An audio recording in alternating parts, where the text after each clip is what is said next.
in the isolated windswept desert of eastern Syria, only an hour's drive west of the Iraqi border, is the long-forgotten Hellenistic walled city of Dura-Europos. Although the existence of Dura-Europos was long known through literary sources, it was only rediscovered in 1920 by British troops. Major archaeological diggings were then carried out in the 1920s and 1930s by French and American teams. The finds were amazingly well preserved, and the site soon became known as the Pompeii of the desert. To understand its archaeological significance, one has to understand its history. Between the years 335 to 323 BC, Alexander the Great conquered what was then considered most of the known world. After his death in 323 BC, his leading generals, eventually known as the successors, jostled for supremacy over parts of his empire for the next 10 years. One of them, Seleukos Nikator, eventually established himself in Babylon in 312 BC, thus founding the Seleucid Empire. As part of a network of military colonies intended to secure Seleucid control of the middle Euphrates, a new city, Dura-Europos, was established on the southern bank of the Euphrates River in 303 BC. Dura's location was ideal because it was both easy to defend and near a major water source. Situated on a slight bend 90 metres above the Euphrates River, with deep valleys on either side of the site, with only the western desert-facing walls exposed to possible attack, made Dura-Europos an ideal site for a fortified city. Here the city stood at the intersections of empires for 5 centuries. The Greeks named it Europos after the hometown of its founders, while later, during the Parthian and Roman periods, the locals called it Dura, a Syrian term meaning fortified city. Thus its name, Dura-Europos, is a modern archaeological construct. Situated at the crossroads of multiple trade routes, Dura-Europos, eventually encompassing over 180 acres within the city walls, became the home to a confluence of Eastern and Western civilizations and an extremely multicultural population. In the year 113 BC, 187 years after it was established, the city was conquered by the Parthians. This domination lasted for nearly 3 centuries and was only briefly interrupted by a Roman occupation in the year 115 to 117 AD, during the Roman Emperor Trajan's expedition to and capture of Ctesiphon, the Parthian capital city located near modern-day Baghdad. By 160 AD, the Parthians' westward movement threatened Rome's borders along the Euphrates, forcing the Roman Emperor Lucius Varus to lead his forces to Syria to push back the enemy. By 165 AD, Varus captured Dura and made it a Roman city, incorporating the stronghold into the Roman defensive system along the eastern frontier of the empire. Nearly 9 decades after coming under Roman control, and anticipating an invasion of Roman Syria by the Sasanians, successors to the Parthian Empire, the Roman garrison at Dura-Europos massively strengthened the city's defences, intending to hold out at all costs. The Roman emperor of the period, Valerian I, raised an army for the relief of the east. However, with the Vandals, the Franks and the Goths all assaulting Rome's northern borders, he arrived too late to relieve the siege.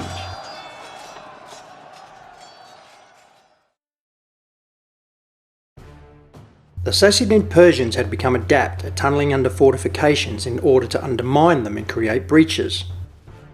As a countermeasure, the Roman garrison decided to sacrifice the street and the buildings along the western wall of the city by filling them in with rubble to bolster the wall's thickness. In doing so, a Christian house church, synagogue, mithraeum and as many as 12 blocks of the city were intentionally entombed. There is no written record of the siege of Dura-Europos. However, archaeologists were able to uncover quite striking evidence of the savagery of the siege, how it progressed, and the final outcome, all from the archaeological remains. In the year 256 AD, 560 years after the founding of the city, the Sassanid king Shapur I laid siege. True to the fears of the defenders, Shapur set his engineers to undermine what archaeologists called Tower 19, 2 towers north of the Palmyrian Gate, which is the main entrance to the city. When the Romans became aware of the threat, they dug a countermine, with the aim of meeting the Persian effort and attacking them before they could finish their work. The Sassanids managed to fight off the Roman attack, and when the city's defenders noticed the flight of their soldiers from the countermine, it was quickly sealed. The countermine, however, was successful, for the Persians abandoned their operations at Tower 19. In 2009, an archaeologist at the University of Leicester claimed to have found evidence that the Persian Empire used poisonous gases at Dura against the Roman defenders during the tunnelling of Tower 19. Excavations had discovered the remains of 19 Roman and 1 Persian soldier at the base of the city walls. It has been suggested that when the Roman countermine breached the Sassanids' mine, bitumen and sulphur crystals were ignited by the Sassanids to create a poisonous gas, which was then funneled through the tunnel with the use of underground chimneys and bellows. The Roman assault party were unconscious in seconds, dead in minutes. The lone Persian soldier discovered among the bodies is believed to be the individual responsible for releasing the gas before the fumes overcame him as well. Next, the Sassanids attacked Tower 14, the southernmost tower along the western wall. This time the mining operation was successful in that it caused the tower and adjacent walls to subside. However, the Roman countermeasures again worked, as the reinforcing of the walls prevented them from collapsing and creating a breach. This brought a third approach to attacking the city. This time a ramp was raised, 40 metres long and 10 metres high, attacking the city walls between towers 14 and 15. As it was being built, and the Roman garrison fought to stop its progress, the Sassanids started another 2 mines near its base. The mines eventually pierced the inner embankment, and when the ramp was completed, the city's end had come. The sack of the city would have seen the survivors marched off to Ctesiphon and there sold as slaves. The city, once ransacked, was abandoned and never occupied again, eventually being covered by the shifting sands of the desert, ensuring the buildings next to the west wall remained entombed and preserved for archaeologists who uncovered them almost 1,700 years later. Much is preserved from this last Roman phase of the city's history. Remains include parchment, papyri and carved inscriptions attesting to the numerous languages spoken and understood in ancient Dura-Europos, including Greek, Latin, Palmyrian, Hebrew, Aramaic, Early Arabic and Middle Persian. The various religions that coexisted in the city speak to an equally complex culture, with temples to Greek, Roman and Palmyrian gods, as well as dedicated places of worship for Christians and Jews. The excavations open scholars' eyes to the art and architecture of a thriving, multi-ethnic city of perhaps 10,000 people.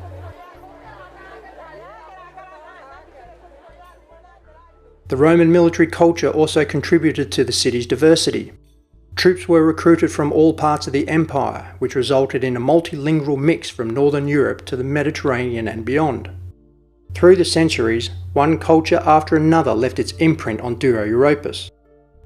Even if Romans issued military orders in Latin, and clerks and shopkeepers spoke Aramaic, and many people in the street kept their native tongues, the principal language of government and culture remained the Greek of its founders. Over the last 95 years, archaeologists have uncovered a multitude of buildings dedicated to military, civilian and religious uses. Significant finds include various temples dedicated to Greek, Roman and Palmyrian gods and goddesses, Athlad, Zeus, Adonis, Artemis, Jupiter and Atargatis. A Mithraeum and the Temple of Bel were both uncovered within the Roman fortified camp in the northwest corner of the city. Other discoveries are the Praetorium, baths, an amphitheatre, palace of the commander, the citadel, a huge Greek marketplace known as an agora, and most importantly to modern-day religious studies, a Christian house church and a synagogue. In its time and place, the ancient city of Dura-Europos had much in common with today's cosmopolitan urban landscapes. New Yorkers would have felt right at home in the grid pattern of streets, where merchants lived, scribes wrote, and Jews worshipped in the same block not far from a Christian church. The Jewish synagogue, located by the western wall between towers 18 and 19, is dated by an Aramaic inscription to 244 AD, and is a remarkable creation of the Hellenistic period. It is the best preserved of many ancient synagogues of that era. When uncovered in 1932, it was found that it contains a forecourt and house of assembly, with frescoed walls depicting people and animals, and a Torah shrine in the western wall facing Jerusalem. The synagogue's paintings are the earliest continuous surviving biblical narrative cycle ever discovered.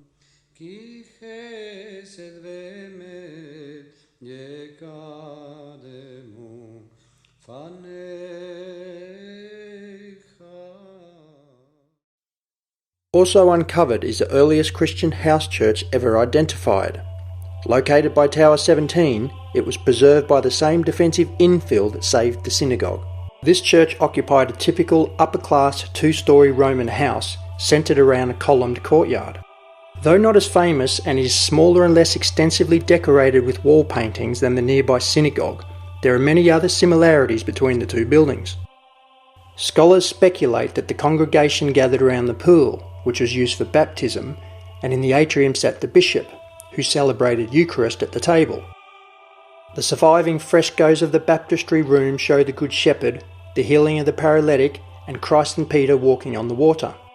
These are the earliest paintings of Jesus Christ ever found and date back to 235 AD. There were also frescoes of Adam and Eve as well as David and Goliath.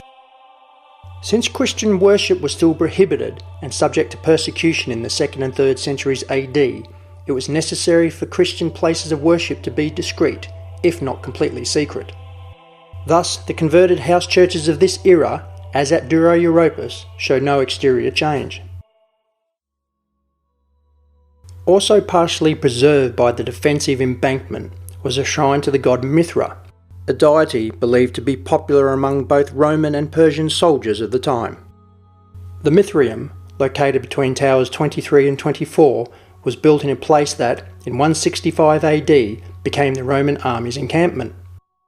The earliest archaeological traces found within the temple are from between 168 and 171 AD, which coincides with the arrival of Emperor Lucius Varius and his troops. An inscription stone from 210 AD mentions the Roman Emperor Septimus Severus. In 256 AD, with the war with the Sasanians looming, the sanctuary, as well as all the other buildings and streets along the western wall, were filled in and became part of the strengthened fortifications.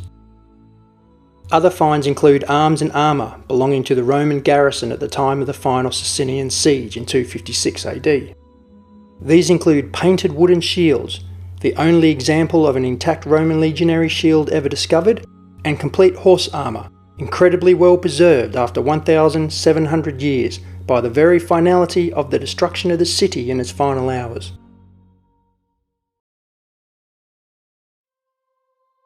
Cities such as Alexandria, Antioch, Damascus, Jerusalem and Palmyra may be the shining lights of Eastern antiquity, but Dura-Europos demands much attention.